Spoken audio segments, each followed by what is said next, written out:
So what type of things could, if you were thinking of doing it, what would be the things that you would say, I want to apply it to this?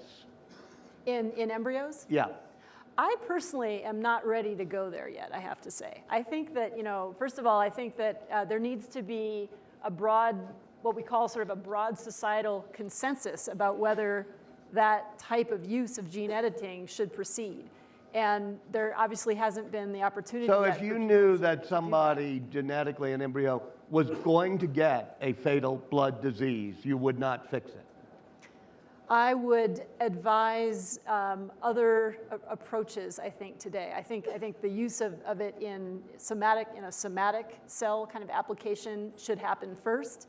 And partly for safety reasons, but really, frankly, also to give all of us, time to grapple with this issue. Are we going to start editing the germline? Because honestly, once that begins, I think it'll be very hard to stop it. It'll be very hard to say, I'm going to do this thing, but not that thing. Because everybody's feelings about this, I think, will be different.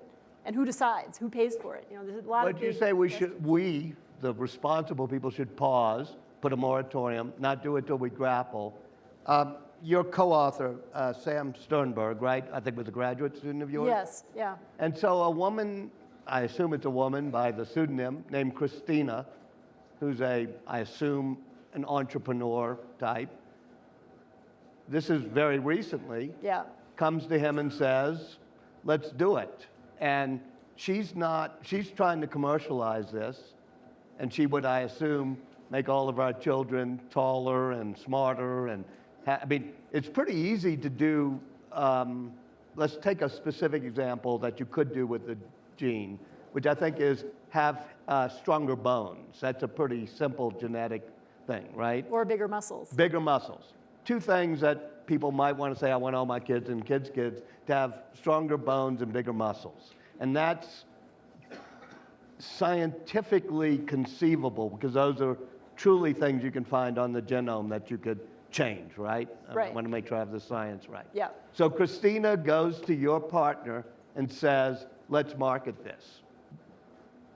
What happened? That's a true, and by the way, that's a true story. And you won't give us her last name, right? That blew my mind. Oh, do you want her last name? Yeah. We'll talk later. Just tell the camera.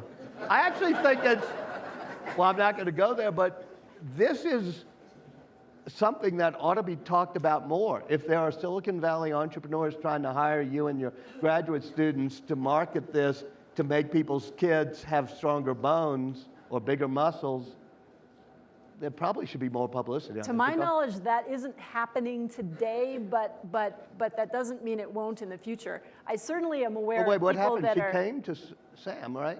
Well, this person really came to my student, yes, and said that she said she herself wanted to have the first CRISPR baby, and that she wanted to commercialize the technology, create a company that would offer this service to parents and allow them kind of a menu of options. And wow, we were really pretty shocked at the time, Sam and I, not so much now given all that's gone on, but I think it really does illustrate a couple of important points. I think you're bringing up this idea that there's a whole commercial aspect to all of this that is something that I think people are, we're all sort of grappling with.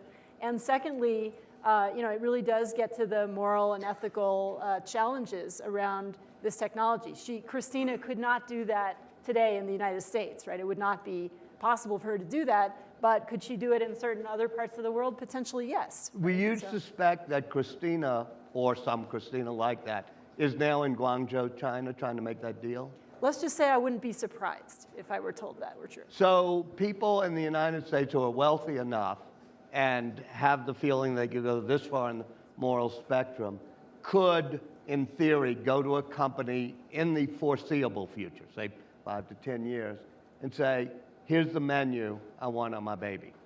I think it could happen, yes.